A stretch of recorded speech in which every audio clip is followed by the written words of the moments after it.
जय श्री हरि। प्यारे भक्तों, आप सभी का स्वागत है, अभिनंदन है आपके अपने चैनल कहानी सुनो में। आज हम पौष रविवार की कथा सुनेंगे। दोस्तों, जैसा कि आप सब जानते हैं, पौष माह आरंभ हो चुका है और इस दिन पड़ने वाले प्रत्येक रविवार को आप व्रत अवश्य रखें और इस कथा का श्रवण अवश्य ही करें। यह बहुत ही उत्तम फल देने वाली कथा है। इस कथा को पूरा अवश्य सुने। इस कथा को भक्ति और प्रेम के साथ सुनने से, सूर्य देव की कृपा से और श्री हरि की कृपा से आपके घर में सारे ही सुखों की बरकत रहेगी और माँ लक्ष्मी जी भी आपके घर में सदा ही निवास करेंगी। तो चलिए आरंभ करते हैं पौष रविवार की यह कथा। एक साहूकार था, उसके कोई बच्चा नहीं था। एक दिन वो सवेरे सवेरे बाहर गया, देखा कि एक किसान उधर से खेत में दाना डालने जा रहा था। साहूकार के मिलते ही वो वापस लौट गया और कहने लगा, आज का शगुन तो अच्छा नहीं है। जब साहूकार ने किसान की यह बात सुनी तो उसका मुंह उतर गया। वह मन ही मन बड़ा ही दुखी हुआ और दुखी मन से अपने घर आ गया। जब वह घर आया तो उसकी पत्नी ने पूछा, आज क्या बात है? साहूकार ने सारी बात बताई तो उसकी पत्नी बोली, आज चिड़िया आई तो भी वह भी यही बोली, बच्चे नहीं हैं तो दाना कहाँ से मिलेगा, और यह कहकर उड़ गई। साहूकार को बड़ा ही क्रोध आया। उसी दिन से वो सूरज भगवान की आराधना करने लगा। 12 वर्ष बीते। राणा देव जी ने सूरज भगवान से कहा, भक्त पुकार आपने नहीं सुनी तो कोई नहीं मानेगा। प्रभु, अपने भक्त की पुकार सुनिए।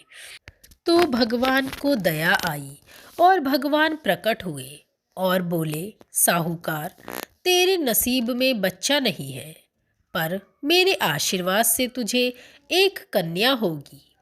वो हंसेगी तो हीरे मोती बिखरेंगे।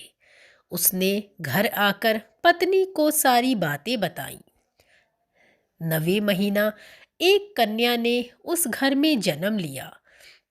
नायन उस कन्या को नहलाने आती। वो हंसती मुस्कुराती तो हीरे मोती गिरते। उनको वो नायन लेके चली जाती। 1.25 महीना बीता। साहूकार की पत्नी नायन से बोली, अब मैं नहला दूंगी। वो नहलाने लगी। बच्ची हंसी तो फिर से हीरे मोती गिरे। अब तो समझ गई कि नायन ने तो खूब हीरे मोती इकट्ठे कर लिए।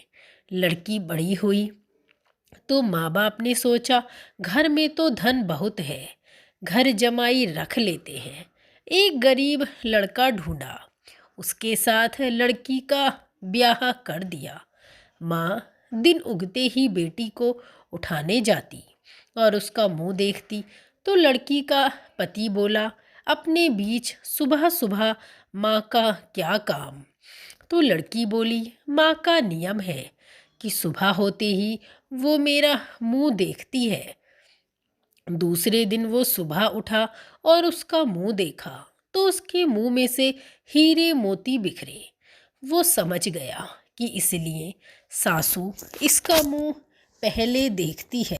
थोड़ी देर बाद जब लड़की की माँ आई तो हीरे मोती नहीं मिले।